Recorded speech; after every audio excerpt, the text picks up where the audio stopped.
Gotham Knights recently came out, and it has been a very controversial thing. Some people like the game, some people do not. And today we're gonna talk about it. We're gonna just hop right into it. Today's video is gonna be structured a little bit different. It's gonna be pretty much talking about the things that I did like and the things I didn't like, and just the overall synopsis of the game. What do I think about it will be towards the end. And if you guys stick to the end of the video, I do have something for you guys. The game centers around the characters Nightwing, Batgirl, Robin as they restore justice to Gotham City during a period of decline immediately following Batman's death. Now, well, I will say the story in this game is pretty good, and this is a spoiler-free review, so don't worry, but I will say that this game does pretty good on the story. I will say it does a damn good job on doing the story. Every character has their own personality, their own traits. Some are hot-headed, some are laid back, some are nerds, and it does really good on showing that. So I will say the story is a very strong point on this game. Now, you do hear the 50-50 split of some people liking this game and some people not, because this game is RPG based, it's kind of open world, and then there's almost like a linear story. It's both of those things going on, but it's like more RPG based. So a lot of people don't like it. Don't go into this game expecting like an older Batman game where you beat up a few people, you get some abilities, and there's not like you don't really have a there's not like a leveling system, right? You have to expect that. You have to go into this game expecting a leveling system, ability tree, the whole nine, elemental damage, things like that. It's crazy. It's all over the place, and we'll go into that later into the video. Now, I will say this game did a great job on the execution, like I said, of the story. But not only the story, the combat actually isn't as bad as it looked. I know one of the things that I did talk about, and I even mentioned it on my Twitch streams. If you guys haven't already, make sure you stop by, check us out, Evil Genius on Twitch. We looked at this on stream and talked about the combat, and that was one of the things that I just didn't really know if I wanted to even get this game because of, but I realized that I'm a game reviewer, so I have to do that anyways, right? So Gotham Knights, the combat isn't too bad. I will say I've seen better, but it is not the worst thing in the world, and it's not something that I wouldn't be like, this is hindering the gameplay. I think once you get it down to a T, you'll understand it, you'll like it. Now, this game does another excellent job at making sure that all the characters' abilities are very diverse. I will say they executed that almost perfectly. Every character moves different, especially with Nightwing. You have Nightwing, a more acrobatic type of guy. High amount of combos coming out. You get to be doing a lot of combos with the staff and a few different things. You have Batgirl, who's a kind of a tank almost in a sort, and she's definitely good for targeting like one person at a time. But she is a big tank, and she's also has this hacking ability where she can hack cameras and different things, and it's pretty dope. Red Hood, who I actually started off maining, I played him Red Hood for 6-7 hours straight because I didn't know how to switch my characters in this game. That's kind of funny, and we'll talk about why that actually wasn't a bad thing a little bit later into the review. But I did play Red Hood for about 6 or 7 hours, and then I got pretty bored. But he is the he's the brute. He's the brute. He's gonna put out a high amount of damage. But now my main currently is Robin. Robin is pretty dope. He's a stealth character. He gets to run around and no one hears him. He gets to take down people and does a lot of elemental damage and things like that nature. Very good character. Pretty OP with some of his abilities. But let me know what character you guys are maining if you already played this. But let's go into the next thing. So what do you talk about some of the things that can be improved and the things that I didn't like at all? One of them is the actual environmental design itself. Looking at this city is pretty damn boring, I will say.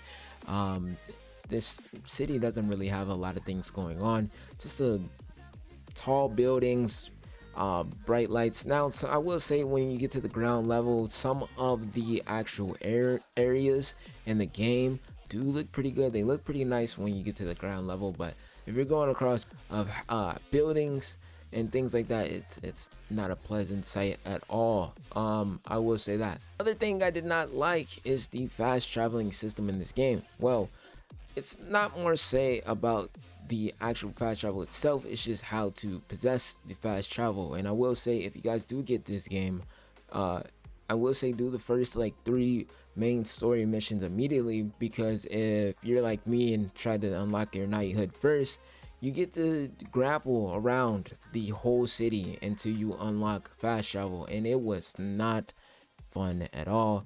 And you get a bike, and that's another story in itself. We'll get to that. So the fast travel itself, I have some clips here.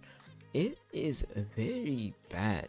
You have to look at these drones and unlock the fast travel area, and it's like, why? It's probably some of the most boring things you do. And then there's even drones that have a shield on them, and you can't scan them. That's how you get the fast travel point. You have to scan these drones, and you have to wait till they land on a platform to then scan them. And then once you scan them, you have to just bounce out. That's after. It's like there might be 3 of them, and then after that you leave the area. That's it. It's boring. It's not like fighting drones. It's none of that. It's simply scanning drones. And the worst part is sometimes they're hard to see due to the dark environment, and you gotta like listen for the buzzing sounds. It's a absolute nightmare. But once you unlock it, I will say, like, once you try to travel to a different area, it's quick. It's quick. They nailed that fast travel down pretty good in this game. It's just the process of obtaining the fast travel. Another thing you will hear me complain about is the bike in this game. This bike that moves 20 miles per hour, and they just put some anime lines on the side of it as if you were going fast. It's terrible. It's simply terrible. I don't even want to spend too much time on that topic, but yeah, it's pretty bad. And then last but not least, I feel like I'm piling on with this game right now. The UI system. If you guys don't know, I am a graphic designer myself, so a lot of the time we will spend a decent amount of these game reviews talking about the art style of games, if it has a nice art style and things like that, or the UI interface itself. And we talk about Gotham Knights interface, and it might be one of the worst interfaces I've seen in my life. And no, that is not an exaggeration. I am not joking and trying to pile on hate on this game. It is probably one of the worst interfaces I've seen to date, to be honest. But I will say, once you understand it, it's not that hard. It's not that bad. It's a lot going on, especially when you get to the part where there is elemental damage that goes into the game. But all in all, my whole opinion on Gotham Knights, and finally to the bottom of it, I will say, as even though there is a lot of things that I dislike about this game, there is also some stuff that I just feel like overall it can just be updated. I don't think that some of the things that's in this game are like hindering my experience from this game. Currently for my rating for this game probably be like a solid 6.2 out of 10, and that's not really bad. I mean, for me, I'm more of an RPG guy anyways. I do like the fact of getting the best armor. That is kind of how I even got into battle royale games. I want the best armor. There's something about getting the best armor, getting the best weapon, getting the best stats, and then coming back into the game on a level of where it's like, okay, this is good. This feels good. The work that I put out is good. But yeah, there's something about getting the best stats and getting the best armor that is so fun. So I like the RPG style myself. It doesn't really bother me too bad. My whole theory on this game is that you can't really come into here just expecting a linear, straightforward story where you're just gonna go in and beating up a bunch of villains and stuff like that.